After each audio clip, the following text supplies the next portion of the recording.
بسم اللہ الرحمن الرحیم۔ گر ارادہ ہو جنت میں جانے کا تمامی کا، گلے میں توق ڈالو محمد کی غلامی کا۔ بھئی یہ میری سمجھ سے باہر ہے۔ مولوی غلام خان، جس کا نام پہلے غلام محمد تھا، اپنا نام غلام اللہ رکھوا لیا۔ قرآن پاک میں آیا ہے لے احبالا کے غلامن زکیہ، یعنی اللہ کے حکم سے اے مریم میں تجھے ستھرا پاک بیٹا دینے کے لیے آیا ہوں۔ جبرائیل نے اللہ کی طرف سے یہ نوید سنائی، لے احبالا کے غلامن زکیہ۔ تو غلام بیٹے کو بھی کہا جاتا ہے۔ اب اللہ کی تو صفت ہے لم یلد ولم یولد، لیکن غلام نیاز مندی میں بھی مشتمل ہوتا ہے۔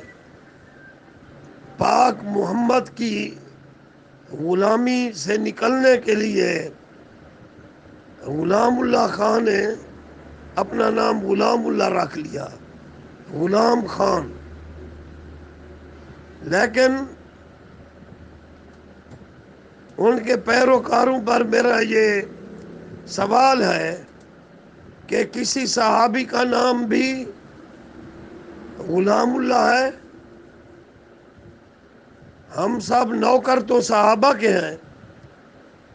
حضرت عبداللہ ابن عباس، حضرت عبداللہ بن عمر، حضرت عبداللہ بن زبیر، حضرت عبداللہ بن سلام جو یہودیوں کے عالم تھے، پھر حضور صلی اللہ علیہ وآلہ وسلم نے حسین بن سلام سے ان کا نام عبداللہ بن سلام رکھ دیا۔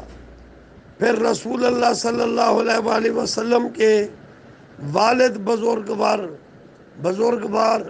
حضرت عبداللہ، اور پھر جب اللہ تعالیٰ کے نبی نے مہاجرین اور انصار کا بھائی چارہ کرایا تو مولا علی شیر خدا کو فرمایا ترکتمونی، اے علی میں نے تجھے اپنے لیے چھوڑا ہے۔ اور پھر آپ نے فرمایا اے علی میں نے تجھے اپنا بھائی بنا لیا، اب جو بھی تجھ سے پوچھے تو کہنا میں عبداللہ ہوں اور رسول اللہ کا بھائی ہوں، اور تیرے سوا اگر مجھے کوئی بھائی کہے گا تو وہ جھوٹا ہوگا۔ تو ادب رسول کا تقاضا یہ ہے کہ حضور کو بھائی مت کہنا چاہیے، لیکن حضرت علی کو بھی آپ نے فرمایا تو کہا کر، کہہ دیا کر کہ میں عبداللہ ہوں۔ کسی صحابی کا نام غلام اللہ نہیں ہے۔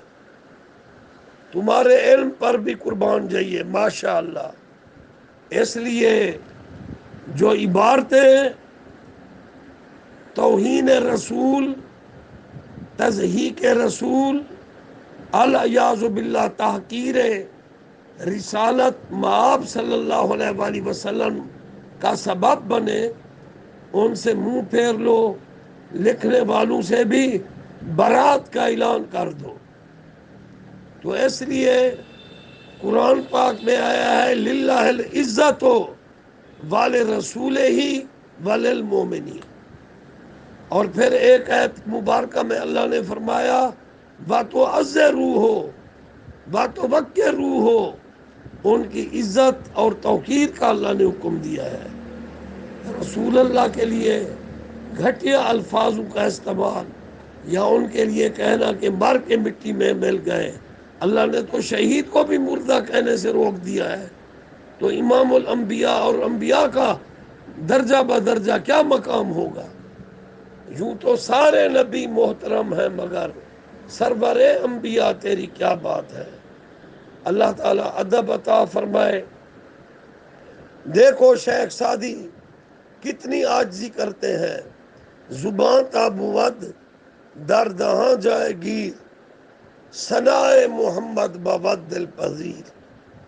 اور اللہ نے محبوب کو سبحان اللہ قرآن پاک میں کتنا پروٹوکول بخشا ہے کہ اللہ نے فرمایا ہے ان اللہ بالناس لرؤوف الرحیم، اور اللہ نے محبوب پر محبت اور مشفقانہ انداز میں فرمایا ہے حریص علیکم بالمؤمنین رؤوف الرحیم۔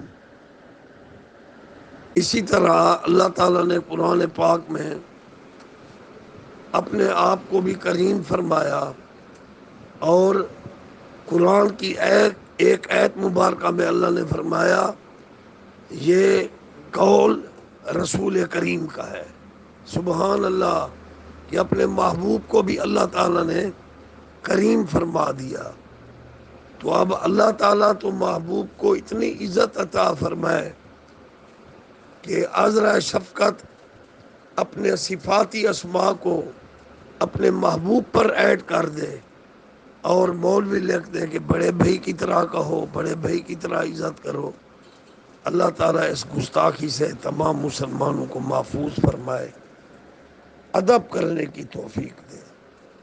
مذاہب دے جھگڑے اساں چھوڑ بیٹھوں، محبت دا جھگڑا چھڑا کوئی نہیں سکدا۔ ڈاڈھے جو علیہ سو عمل ہبت تھی سن، عمل ہبت تھیں کو ولا کوئی نہیں سکدا۔ حقیقت محمد دی پا کوئی نہیں سکدا، اتھاں چپ دی جا ہے اللہ کوئی نہیں سکدا۔ بعد از خدا بزرگ توئی قصہ مختصر۔ سبحان اللہ، دیکھے نا ہجرت والی رات پیارے محبوب پاک صلی اللہ علیہ وآلہ وسلم سیدنا صدیق اکبر کی گود میں آرام فرما رہے تھے، اور سیدنا صدیق اکبر جلوہ مصطفیٰ میں محو تھے، اور دیدار مصطفیٰ سے لطف اندوز ہو رہے تھے، اور غور سے آپ کے سراپہ اقدس کو دیکھ رہے تھے۔ تو اللہ کے محبوب نے فرمایا یا ابو بکر لم یعرفنی حقیقتا غیر ربی، اور پھر آپ نے فرمایا من رانی فقد را الحق، جس نے مجھے دیکھا اس نے حق کو دیکھا۔